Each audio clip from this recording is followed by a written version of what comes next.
You know, Yeah. like, it was pretty big. What cars you pull up in? I want to say it was a brand new Corvette, a Maybach. There was a couple nice cars that was coming through, and I was just like, all right. You know? It's the podcast with Prodigy. It's the podcast with Prodigy. It's the podcast with Prodigy. My podcast.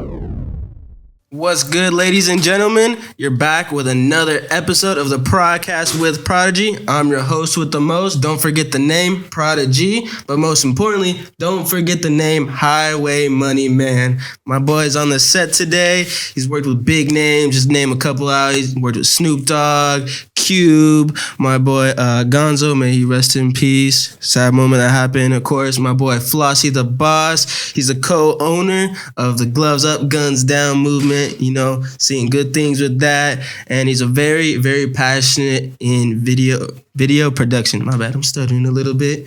Man's got me nervous. Big star in the house. But yes, make sure you remember the name Highway Moneyman. How you doing, brother? Man, I'm doing all right. How you doing, man? I'm doing great, man. Always a pleasure to have, such blessing people in my environment, get filmed with them and stuff like that. Yeah, man, I appreciate it. Yes, sir. So let's just, get right into it. Chop it up. Where are you coming from? Man, I'm coming from Seattle, Washington. Seattle, really? You grew up in Seattle? Yeah, pretty much. Yeah, what's it like down in Seattle? The only thing I really know about there is the Seahawks, to be honest. Love them Seahawks, but it's rainy, so it does get a little depressing, but it's home, so. Yeah? What's your favorite part about Seattle? What's your go-to spot in Seattle? Man, so I like this little restaurant called El Gaucho's. Shout out El Gaucho's. But yeah. What they serve at El Gaucho's? Yeah, crab legs and good steak. You big on seafood? Yeah. What's your favorite meal if you're going out trying to spend some bucks? I'm definitely gonna get the king crab legs. Yeah? Yeah. I ain't been blessed enough to try those out yet, but one day we'll get up to that point. So, tell me a little bit about your childhood growing up in Seattle. What was like? Were you a troublemaker? Were you a good kid? Any hobbies? We all had a little trouble, but I don't think I was too bad. So, all in all, it was all right. Yeah. All right. Yeah. So, what was your, let's just get straight into it. What was your middle school to high school experience? Were you the popular kid? Were you more to yourself, doing sports? Hey, let me stop you right there really quick. This is a good spot to talk. Can you pull the mic closer to you a little bit? To me? Yeah. Right there's perfect. You've kind of just a little bit, but I think we're good, so you can keep going from there. So the same question, just keep going. Okay, yeah. So in high school or middle school, were you into any sports? Were you popular? Yeah. I played some sports. I played basketball for a little bit, and then there was a little bit of trouble in the home, so I kind of dwindled out in the streets for a little bit, but Yeah. Were you ever trying to make it big in basketball, go to the NBA or college with it? Yeah, we all had them dreams, so I thought I was gonna be a big NBA star for a little bit, but that didn't happen. Yeah. Were you a sharpshooter from the three, or were you getting it down and up in the paint? Man, I used to break them cats' ankles, shaking, baking straight to the hole. I was so small and skinny, that I just relied on my quickness. Yeah? Yeah. Was you ever getting them dunks in or nah? I didn't dunk. I used to always dream about dunking, but never was tall enough. Yeah, I feel you on that. I didn't get up to 5 foot till I was in freshman year. Same here. Yeah. So, what were your hobbies growing up? What were the things that you just like to do outside of your basketball or your school stuff? I used to love to play the drums. The drums? Yeah. When'd you get into that? Man, so I got into the drums when I was maybe 11. Started playing for my church. Yeah. That's what's up. I know a lot of people get into drums just because they be playing it at church and stuff. I know a lot of people like that. How is it Did you ever perform with your church? Yeah. I used to play for the church choir. Really? Yeah. So you would play regularly? Yeah. On Sundays, I would get out there and play for the choir in the morning. And I had fun. How long were those sets that you were playing for? Man, so they'd probably perform maybe 3 or 4 songs throughout the whole service, you know. And I went to a black church, so those churches, they go for hours. Yeah. Hours and hours. Yeah, that's tight. Did you ever take that like drumming outside of church? You know what? I tried. So I tried to make beats for a little bit, and I was all right, but I just kind of got caught up in everything else. So it kind of became on the back burner, but it was cool. Yeah. And taking it from like the experience that you learned from the drums, did you ever like did you get into like music like rock, or was it just like, you know, just the simple beats on the drums? Well, see, the thing was, and I don't want it to sound like the drum line, but I never learned how to play music, like read it. You know? So I always played by ear. And, you know, it kind of was a gift and a curse. So my teacher one day was just like, I need you to read this and play this. I sat up there looking stupid, like, how do I do that? You know, and I was like, you play it first. And they would play it, and then I would just mimic it. You know? So I got away with it for a while until they figured it out, like, oh, he can't read music. You know? So, yeah. Is it hard to like pick up on a beat on the drums, or is it somewhat like pretty manageable to figure out? I feel like for me it was pretty easy, you know, but I can't speak for everybody. Yeah. I'm only asking that because I play the guitar, and for a while it was like that. Like I would just listen to a song, and like I would be able, if it was like a simple song, because guitars get kind of crazy with it. There's a lot of stuff with it. But if it's like a simple song, you know, you get to figure it out. But like you said before, I didn't want to learn how to read the music because I was like, man, this is like, you got to take like a whole class for this. It's not just like, it's not like learning to read a book and learn what the words mean. It's like, you have to know what it is. It's not letters. It's a whole bunch of numbers and symbols and stuff. Yeah. I'm like, man, this is like a different language. Mm-hmm. But that's sick. That's sick that you play the drums. I never would have thought that. Not gonna lie. Don't look like that. That's tight. Tell me about your family. You got any brothers, siblings? Well, yes. I got a lot of sisters. I got 2 younger brothers, and I had an older brother. He passed away. You know, that's pretty much it. You know, how was the household growing up with all your siblings? Oh man, it was crazy. It was crazy. So I really just grew up with my sisters. My older brother, he was older, so he would come in and be around, but he would leave. You know, like that. So I would always get ganged up by the girls. You know. One of those situations. And were you guys like close in age? Kind of, sort of. I mean, we got years gaps between us, but we're pretty much all kind of closer to the same age. Yeah. Yeah. What were your favorite moments with your siblings? Like, what was your favorite thing to do when y'all were just like hanging out? Man, I mean, honestly, I don't know. When you're siblings, you fight like cats and dogs, but you love each other, so you won't let nobody else fight with them. So, I mean, you know, we had cool moments, funny moments, playing tricks on each other, things like that. Yeah, that's what's up. Yeah. I got 2 siblings, but one's a lot older, like you said. So it's like my brother is way older than me. Mm-hmm. So it's like, I get what you're saying when you like coming in and out, but like I got my sister, she's only like a couple of years older than me. But yeah, I'll be fighting with her, getting into arguments and stuff like that. So I get it. But yeah, it's like, I love her, you know, I wouldn't let anything that happen to her. So I get that. That's what's up. Yeah. So when did you first like get out of Seattle? How long did you stay in Seattle? Actually, I should ask first. Like, to what point in your life? So I actually still live in Seattle. Oh, you do? Yeah. So, I mean, I did move for a little bit. My mom ended up moving out. She was in the military, so she ended up moving to Texas. I went out there for a little bit, and I really wasn't feeling it. And I was already kind of stuck in my own ways. So as soon as she like trapped me to go out there, I like ran away and flew back, caught a plane from Texas and flew back out to Seattle, and then just stayed out there the whole time. Yeah. What was up with Texas that you weren't really fucking with? Man, I mean, it was just so hot and humid. And, you know, all my friends were up here. And like I said, at this time, I was already, I think, maybe freshman, Ninth grade. So, at ninth grade, I already got friends that I'm already established with and everything. So it was just like, man, I ain't trying to make new friends. I don't want to be here.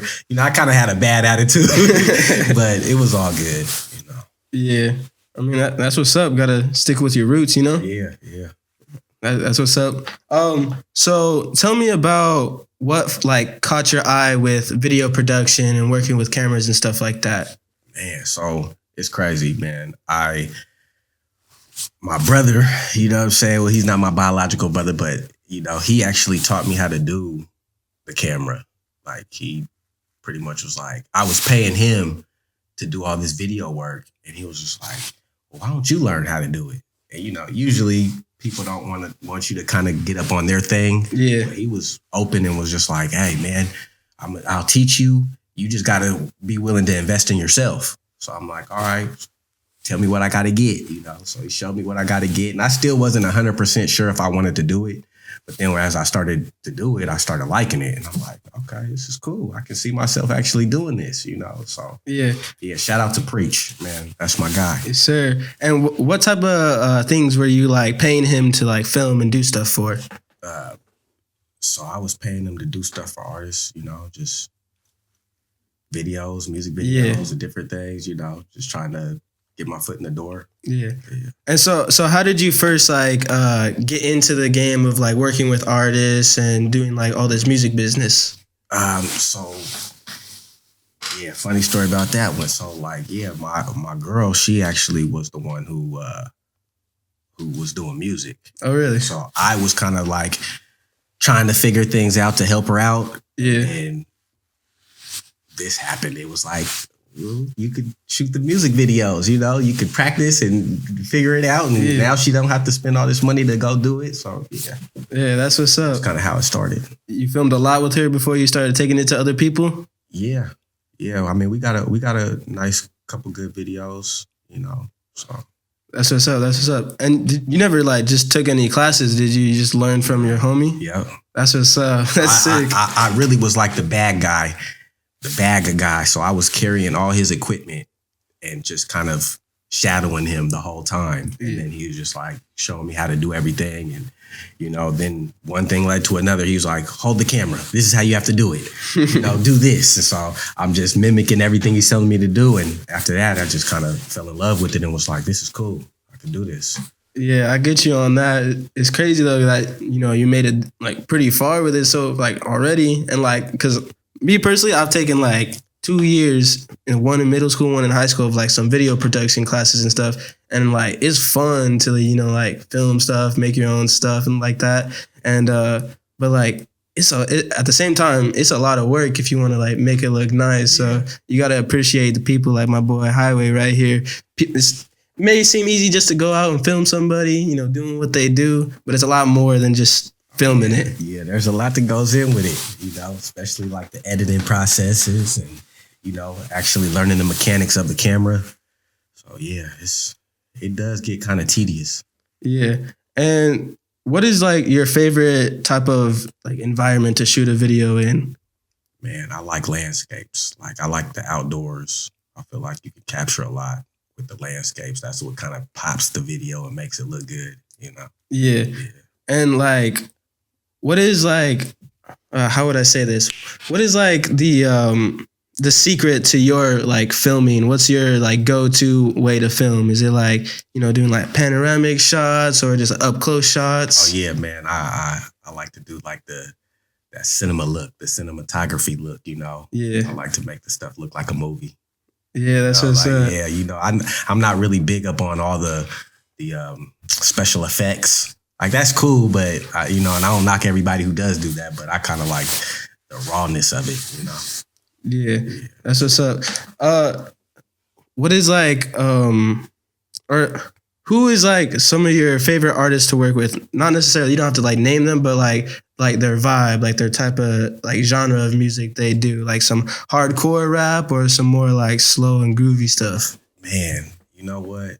I kind of like the slow and groovy more, the hardcore rap is cool, but I feel like you can't really get as creative with it. Everybody kind of does the same thing, So I actually did a video for, I don't know if you're familiar with the guy, Nino Brown.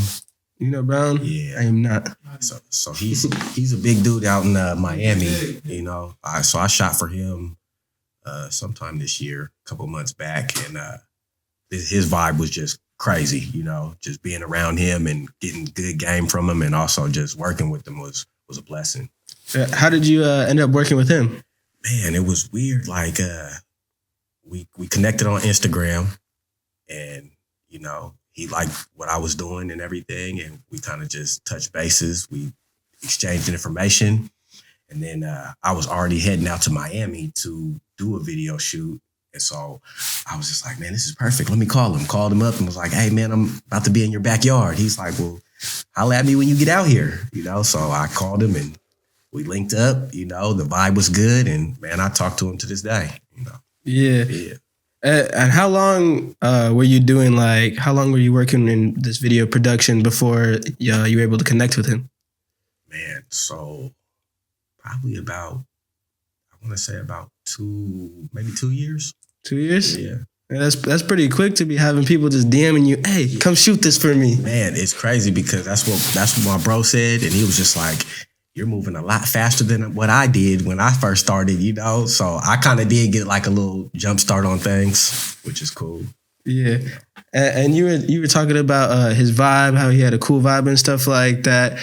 What's like your vibe when it's like the first time meeting somebody and you're gonna film a video for them? Say it's like you haven't met up with them in the studio before and they just want to film it right now. So, like, as far as that goes, is I'm kind of one of them ones. I like to schedule everything. I like people to be professional. You know what I'm saying? Like when you kind of get that unprofessional where, you know, we're supposed to start shooting at 12 o'clock, you know, 12 to 4 or something. And then, you know, they want to show up at 1:30 or 2 o'clock and expect for you to still be there for that time period. And it's like, you know, so being professional is real big on my thing for the vibe. Because if you're not professional, I probably won't work with you no more. You know what I'm saying? Yeah. Have you run into a lot of people that weren't professional? Yeah, absolutely. Yeah, man. It's like one and done. You can't do it no more. Yeah. Well, I feel like some people do that. I don't know. Like they do that and they expect a lot out of it. Like, you know, saying like, hey, I just got stuff going on and all that. But I get where you're coming from.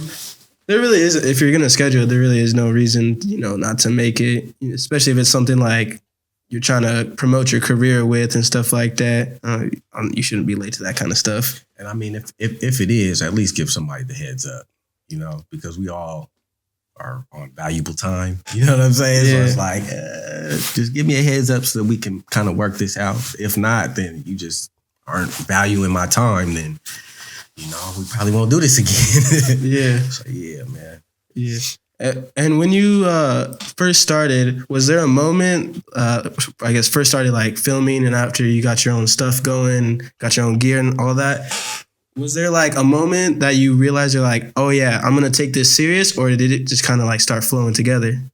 Man, the moment I took it serious was the moment that my bro, when he taught me, he said, you are going to spend at least $10,000 on your equipment. So once I started buying the camera and then learning that once you buy a camera, they're like the iPhones, like next year there's a new one that comes out. And if you want to compete, you got to keep upgrading. So it was like a never ending supply of having to keep, you know, spending money to get it. So once I spent the money to get it, I was like, well, ain't no turning back now. Yeah, I feel that. Yeah, got to, you know? Yeah, a little bit of motivation. Yeah. Make the pockets hurt so they can, you know, be wealthy in the future. Absolutely. I've been in a couple of situations like that, like especially because I'm pretty passionate about playing the guitar. That stuff ain't cheap, man. Like, no reason, just some strings on a piece of wood. It's expensive for no reason. And it's like most of the guitars, like you can't even play them without like amps and chords and stuff like that. But it makes me happy. So, you know, gotta keep buying it. Gotta keep working for it, you know. Absolutely. What would you say has been your most memorable moment working with an artist on a set? Again, man, I'm gonna say probably working with Nino, and him pulling up in all the nice cars, Yeah. it was pretty big. What cars he pull up in? I want to say it was a brand new Corvette, a Maybach. There was a couple nice cars that was coming through, and I was just like, all right. Because at first I was kind of used to doing like more, everybody, I'm not going to bash anybody, but there's budgets to certain things, so I just wasn't used to the this many cars and bottles and different things coming up, because everybody wants to shoot in front of a grocery store or gas station or whatnot. But yeah, this was actually probably one of the memorable points. Yeah. Yeah, I mean, I could imagine from a Nissan Altima in the gas station to some Maybachs. Right. I could imagine that.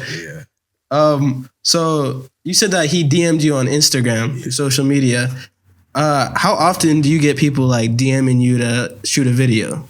Man, I mean, I get it a lot. It recently just started being like more top tier celebrity type people, because at first it was just a whole bunch of people in my neighborhood and in my section. Yeah, but I was trying to be one of them exclusive type video production people, so I'm like, man, I gotta step it up. So that's what we gonna do. How does it make you feel when you open up your Instagram and you go to your DMs and you see like somebody that like you're like, oh shit, I know who this is, and they want to work with you? How does that make you feel? Man, it feels good. Like, it's like, man, I actually have the opportunity to work with this person. I've been, not even, sometimes it's people that I haven't even thought about working with, but it's just like, oh, you want to work with me? All right, well, let's see what, because my bro always taught me about, like, it's all about building the relationships. So, yeah, of course. You can have somebody who's a celebrity that hits you up and the vibe might be wrong and they might do bad business and, it's just going to turn you off. Or it's like, yeah, you're a celebrity, but don't want to do business with you because you don't know how to conduct it right, But then there are those ones that actually do know how to do it and they're on the same page as you. So it's all worth it, especially if you can get their phone number and actually hold the relationship with them and kind of move forward with different things. So yeah. And when you're on a set, like, how much of an effort do you make to like, be friends with everyone there, not just like the artist? Let's say it's like the producer or like the other people there. Man, I give everybody the same respect, and I try to connect with everybody, because we're all there for a reason. So there's no telling down the road, you might have something that could benefit me and I might got something that can benefit you. So, whether you're the guy handing out waters or you're the guy rapping in front of the camera, so. Yeah, you never know what people got going on. Yeah, you never know when you might need a high quality H2O water boy on your team. I'm telling you. Yeah. So I wanted to ask you a question because for the people that don't know, we had Gonzo up on our set before, and my boy came through with us that one time. He was in the background. Y'all didn't get to see him, but now he's on here. And I was wondering for the longest time, what does the name Highway Moneyman represent? What does it mean? Man, so, my area, my section in Seattle, I'm like from the highway, so there's South Seattle, there's, West Seattle, there's different parts. So I'm just from the highway area, you know what I'm saying? And, man, I always was that guy getting money. So before I picked up the camera, I was the money man. That's just what I was doing. I was out there doing my thing, what I'm saying? So that's where it really came from, and I just kind of ran with it. Yeah, it's a cool name. I'm not gonna lie. Highway Moneyman. I appreciate it. Yeah. If I had the chance, I would roll with that name too. Moneyman. Man, I should have thought of a different name. No, but that's tight. Is there anybody else like from your neighborhood that like goes by like Highway, whatever? Yeah. There's a couple of people that kind of adopted the name too. Put the highway on it and ran with it. So yeah. Yeah. So I mean, that was pretty cool. I don't really got no area around here to call in front of my name. You got to get the prodigies, man. You know what I'm saying? The prodigies, man. Prodigy. I think that's gonna work for now. Just Prodigy. But yeah. So I mentioned it earlier in the introduction. You working with my boy Snoop on this big thing going on called Gloves Up, Guns Down. Tell me a little bit about that. Yeah, man. So that whole situation popped up with my brother Gonzo, rest in power, man. He was already getting ready to, as you guys know, he was getting ready to fight Bosco already. So they were gonna do the boxing thing, and you know, we were doing the production for him to kind of like promote it. So we were shooting videos for him. Me and my bro Preach, we was doing a lot of the behind the scenes and just all the hyping the fight up. You know what I'm saying? Yeah. And they ended up catching with Snoop. So when we would make the videos, we would post them and have Gonzo post them and everything. And Snoop ended up taking them and reposting them on his Instagram. So once they started going viral and everybody started seeing it, you know, then it just kind of hit. And then Snoop reached out and was just like, man, are you guys really going to fight? All right, y'all need to bring it over here to Triller and come mess with me, you know? So we ended up doing that. And then we ended up making a trailer for Gonzo while we were in Atlanta before the fight to kind of keep the momentum going, you know? And Snoop loved that. He was pretty much saying like, yeah, man, y'all really working. So, you know, it was cool. Were you able to, were you working with or in contact with Snoop Dogg before this or no? I mean, me not personally, but Gonzo was. Yeah, he was talking to Snoop.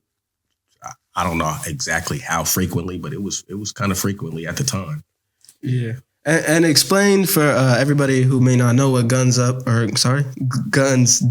Gloves Up. Tell them what like the whole concept of this whole like boxing match is. Man, the whole concept was really just to save lives. You know, we come from a rough part of the area, so where everybody's always trying to pick up guns and do things that's going to destroy their lives. So we were just like, man, we could knock all this out by just getting in the ring. You know what I'm saying? So Gonzo and Bosco, shout out to Bosco, but they led by example. You know, they didn't care about getting embarrassed or nothing. Got out there, duped them up, and you know, got their respect. So that was really what it was, really just save lives. Yeah, I seen, you know, he's doing well. You know, as obviously it's a great concept to do it, and like just settle the beef. It's like you're saying, everybody nowadays they trying to just shoot each other. They don't want to fight no more.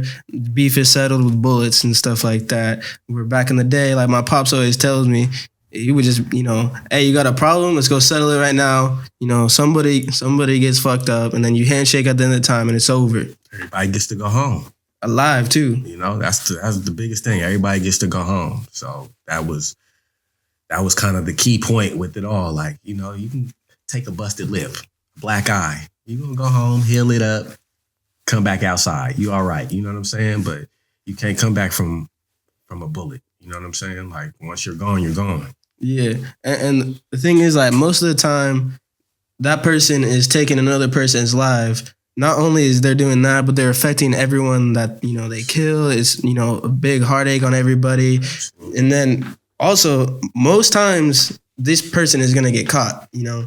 So it's ruining their lives in the end, too. And in reality, y'all could have just settled it over something more simple.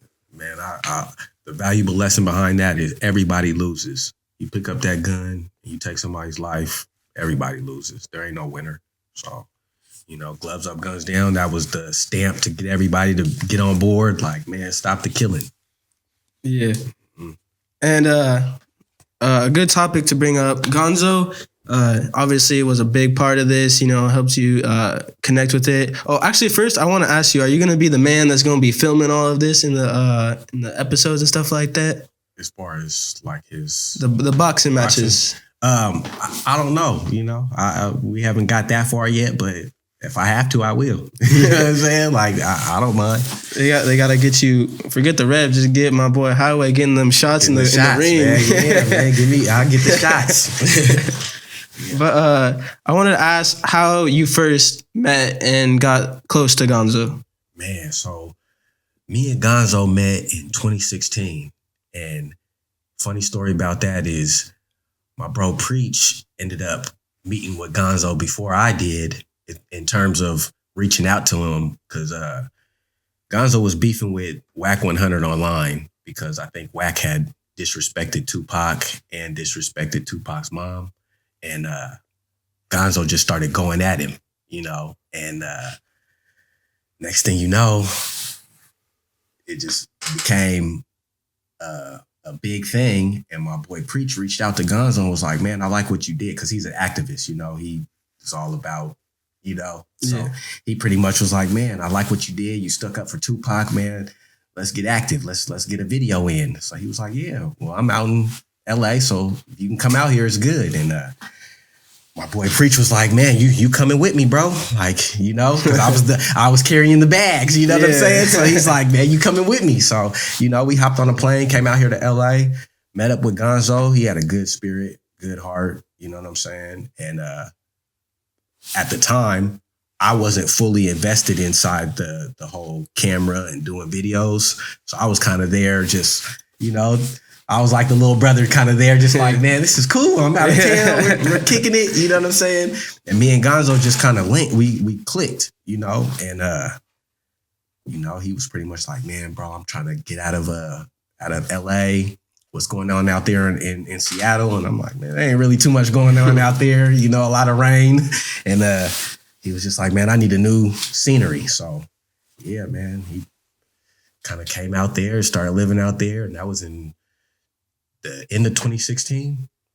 Yeah. And then ever since then, like, he didn't really know nobody out there. So I was like, main man. Yeah, you know, every day, you know, pull up on me, bro, little bro, pull up on me. So we kicking it every day, you know. And then when I started getting more and more familiar with the camera, we were just working, you know. So that was our thing. Like, we start filming. Like, to this day, I still got a whole lot of unseen footage of Gonzo's, you know. Yeah. Yeah. And we was also working on a documentary before the tragedy happened. So yeah. Yeah.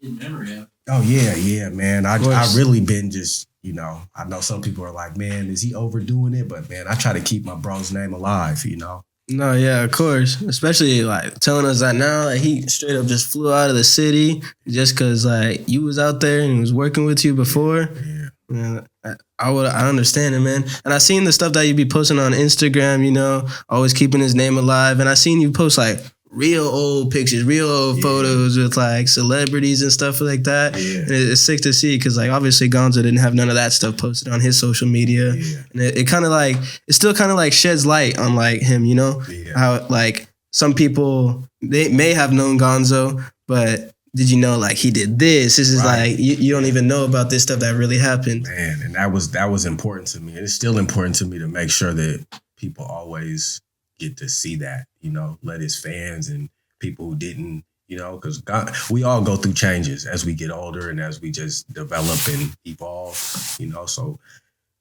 you know, a lot of people might have known Gonzo a certain way, but towards the end, Gonzo started changing and being a different person. Like even when we came and did the interview here, you know, since Gloves Up, Guns Down, when it, you know, before it started, like he was already kind of changing into like a better person, you know. So Yeah. yeah, I remember him mentioning that on the podcast about how, you know, he switched up his ways. He used to, you know, not be the always, you know, praise everything, you know, appreciate what you got right now type of self. But yeah, when he came in, it didn't sound like he was that type of person, you know. Yeah, I wouldn't have been able to tell the difference, you know. yeah, man. He did a lot of growing, man. Did a lot of growing. Myself too. So like we grew together. You know what I'm saying? Because when we both met each other, we weren't doing, you know, like he was struggling and doing whatever he was doing and trying to get out of LA, and I don't know what I was doing, but I know I wasn't doing nothing probably too positive, you know, at the time.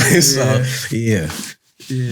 And so I just wanted to shed some light on the tragedy of Gonzo. Obviously, it was on the news. A bunch of people heard about it as soon as it happened. You know, Flossie over here told me right when it happened because it wasn't too long after we did the podcast over here. So it's, you know, kind of crazy. But not everybody knows, like, the real story of what happened. Yeah, they know, like, he got shot and stuff like that. But I wanted to ask you if like what truly happened, because I know y'all are real close.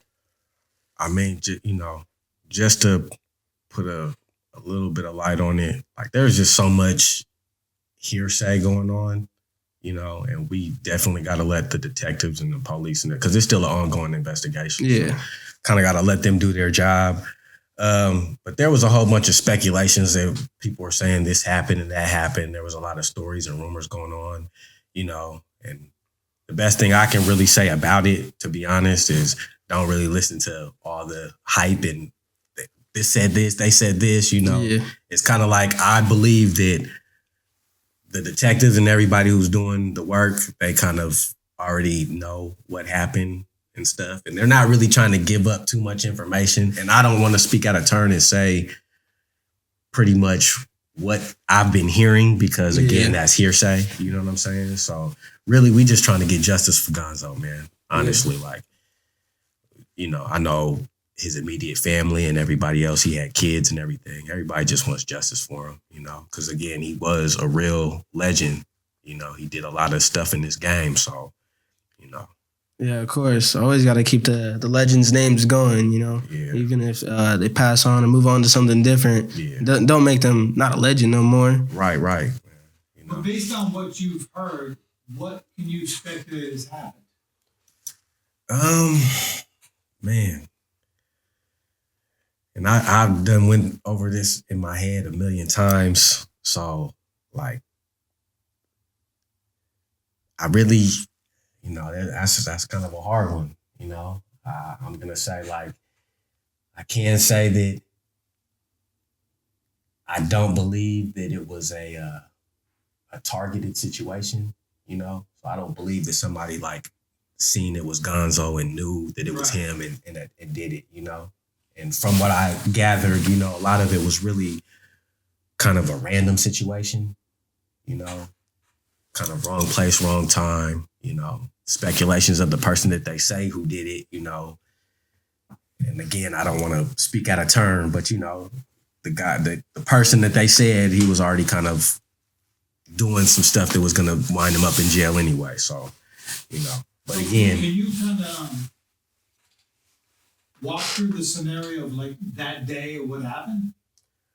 So honestly, I was at work. Okay. So I believe it happened on a Thursday, but I got the news Friday, and I was told that he was getting ready to go to the studio and decided he wanted to stop to go grab some food at a certain spot. And then he was on his way to the studio, but he never made it to the studio based off of the situation. But he said he just bumped into somebody. They ended up getting into some type of verbal altercation, and, it went left after that. Yeah. It's crazy. It just sucks because it's like Gonzo was one of those people that was starting to be all against that type of crap, I guess that's why it kind of it hits different, because I know where he was at with it. I know that he wasn't out there starting trouble. Yeah. I know that he was all about the gloves up, guns down. So, and Gonzo started being more of a person that's not gonna engage in the confrontation. It's more like you step on his shoe, or he steps on your shoe, it's going to be, oh, my bad, I apologize. Yeah. Not going to be aggressive with it. So this kind of shocked me when I heard about it, because I'm like, somebody had to have been like, egging him on. Yeah, because that wasn't in him. It wasn't what he was on. So, yeah. Yeah. It's a real sad, shitty situation got himself caught up in. But, all you can do is try and move on, keep his name alive and stuff like that. Yeah. Obviously, keep up what he's doing for gloves up, guns down, make that big for him, get it popping and stuff like that. Boy can watch from up top. These boys squabbling in the ring. Absolutely. And know that he was one of the first. He was the first in hip hop. Yes, sir. Yes, sir. So, were you ever close? Or I'm sure you were. How close were you with like Gonzo's family?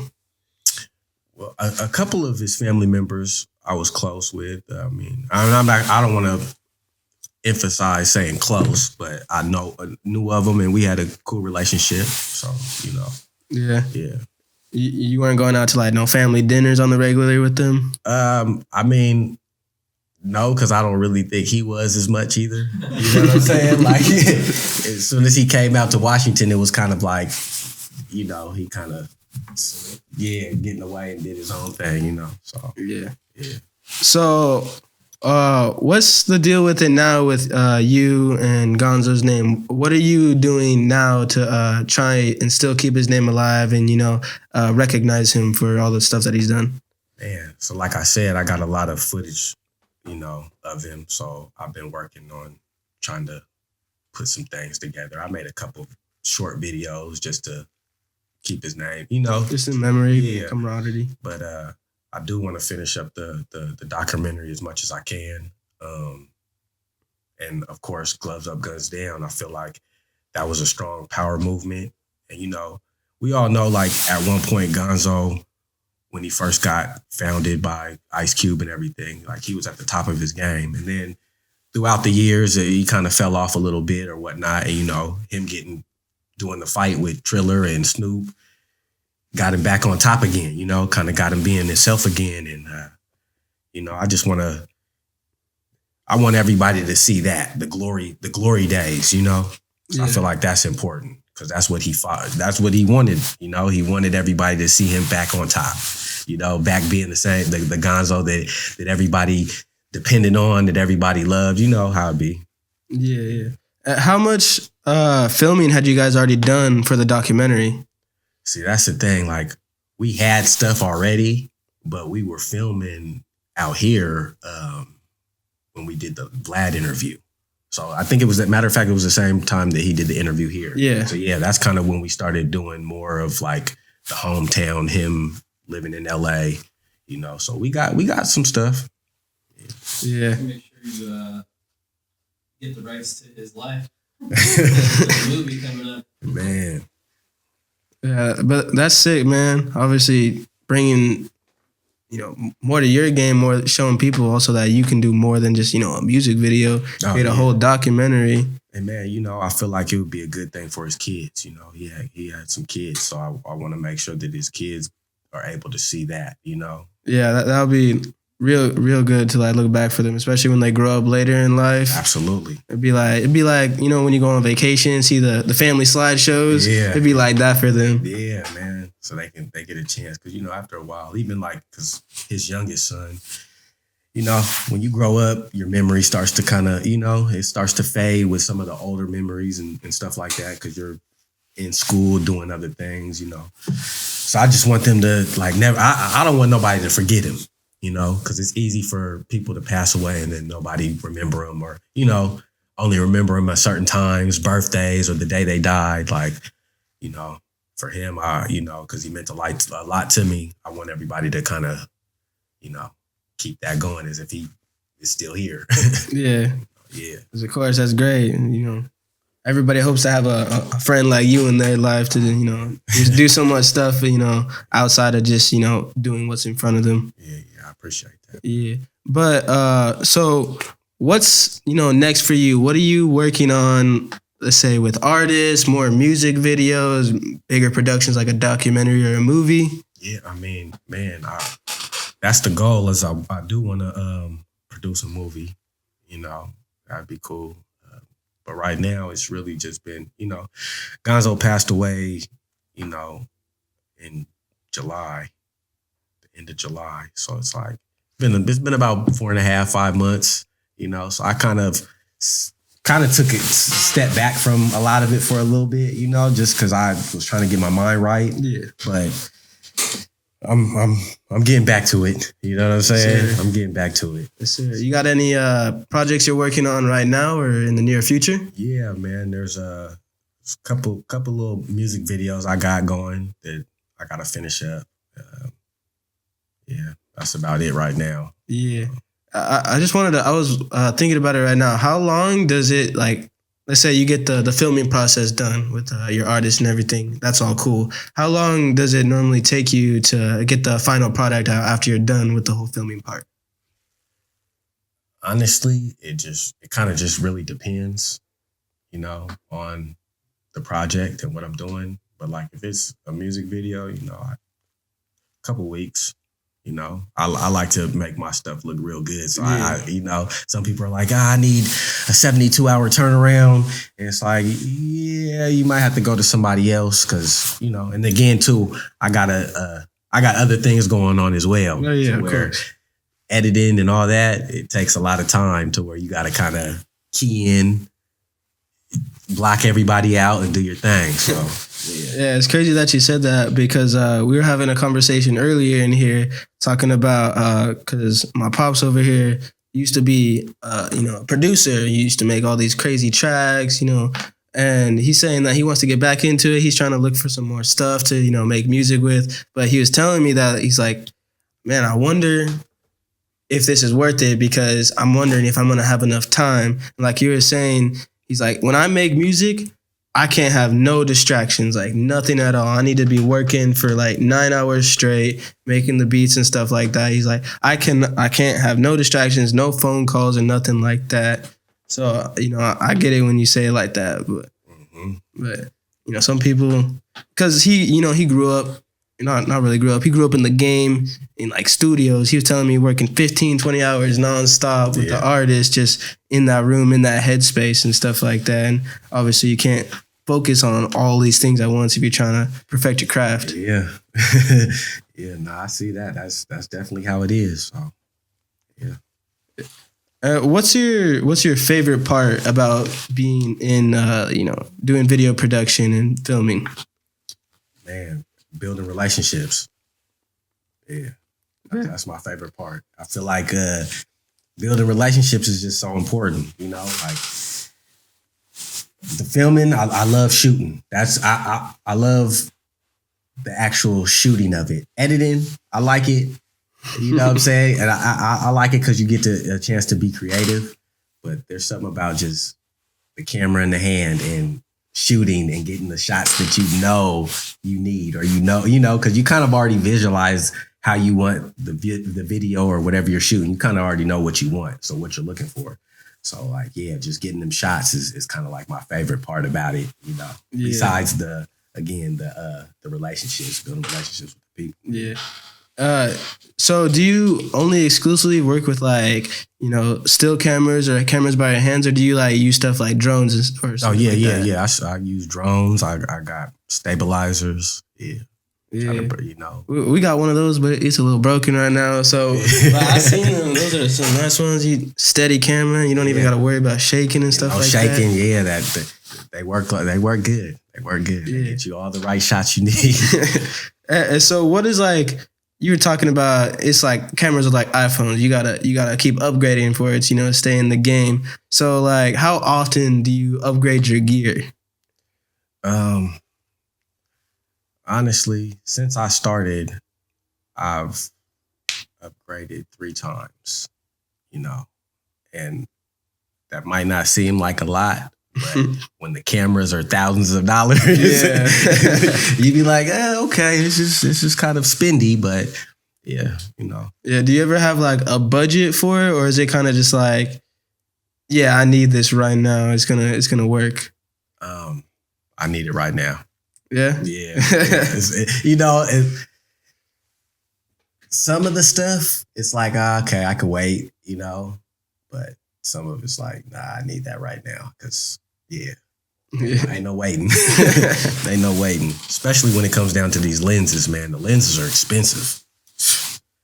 Thousands and thousands. Some of them lenses are more expensive than the actual camera. I'm like, jeez. What's the most amount of money you spent on like a specific piece of gear? And I'm gonna say my last camera was about $4,000. Man, that's a lot of money for a camera. And it was $4,000 without a lens, so just the camera. Dang, so for I was real? just like, yeah, I was it kind of was depressing, because I spent the money and I'm like, oh, so now I gotta spend more money because I need a lens. Yeah. You know what I'm saying? And then when I went from one camera to the next, and the lenses weren't compatible, so it was pretty much like I needed to. You know what I'm saying? So now I just stick straight. I got a Sony, so now I just stick straight to Sony.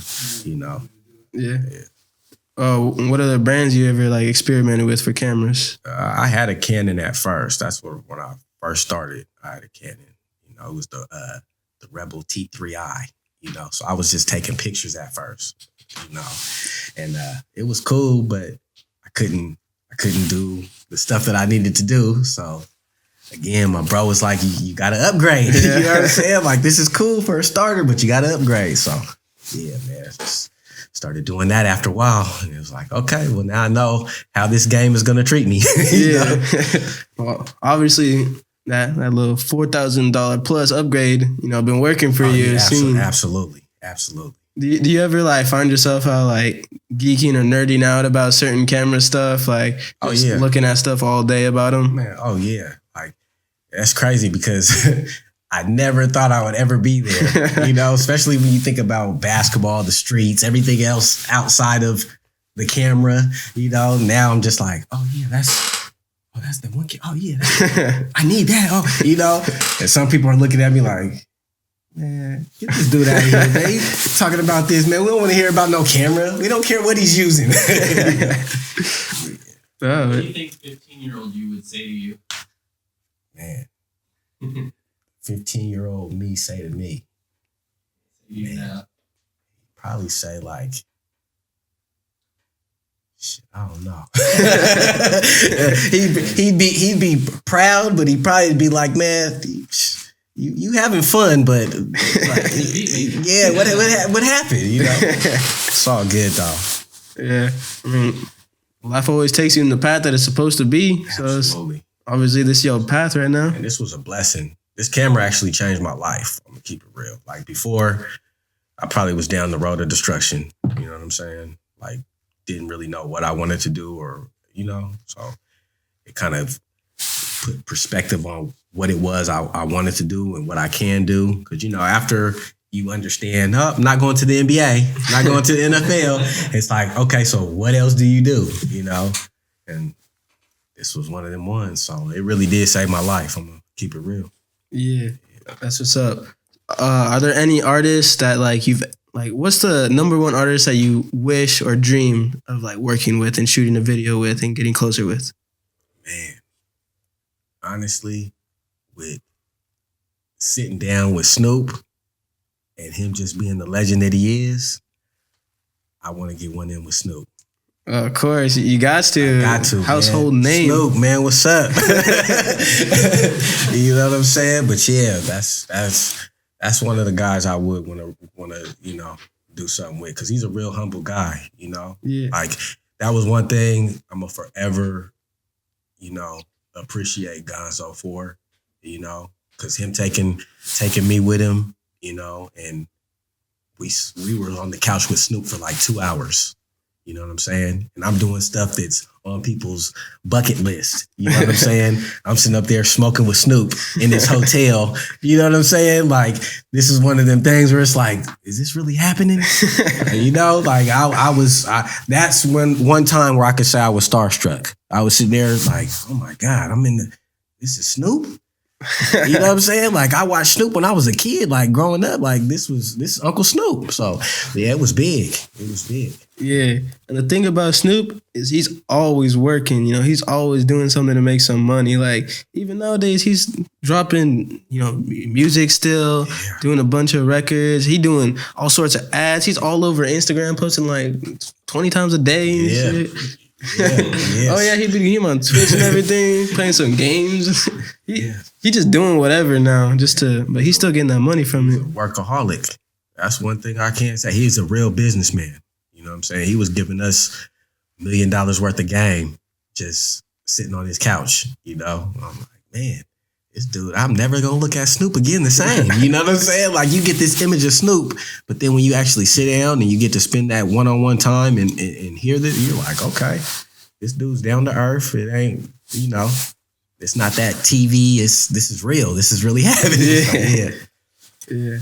That would be tight. I hope you can get that gig going with Snoop. Because whoever knows, what if he like, damn, my boy Highway nice with it. Get him on another track real quick. Yeah, let's go. Yes, sir. So for the people that don't know your name yet, where could they find you to look up either your music videos, if they looking, you know, to try and get some serious business with you? What should they look up? Where should they look it up? If they get on IG, man, it's at Highway Moneyman. You know what I'm saying? I got all my stuff is Highway Moneyman, you know, or if you want to look up Original King's Vision, that's my company, you know, so. Yes, sir. Yeah, Original King's Vision. And give them some names of like some of your work you've done, some of the videos you've done. So say they want to see what your production looks like. Okay, yeah, man. If you look up, I did a few videos for SIBO. I did a few videos for a guy named Keyloom. Again, Nino Brown. I gotta, you know, it's a list of people, but yeah, you can, if you get on my my YouTube, I got a couple videos up there of my work and stuff, you know. So yes, sir. Well, for right now, that we got to talk about on camera, because I feel like I could keep talking to you for a minute. Yeah. I really appreciate you coming through. You know, second time in the household. You know, pretty cool to see you come back and stuff like that. And of course, you know. Praising all your work you're doing for Gonzo and for yourself, you know, obviously getting all them upgrades, working with big names, getting to sit down with Snoop and stuff like that. Wish you nothing but the best in the future, because obviously you on that track right now and not on that like getting rich by doing dirty things type of wave, but like, you know, doing it for like a good cause and stuff like that. But yeah, once again, I appreciate you coming through. Like I said in the beginning, do not forget the name Highway Moneyman. My boy in the building. We're blessed to have him on here.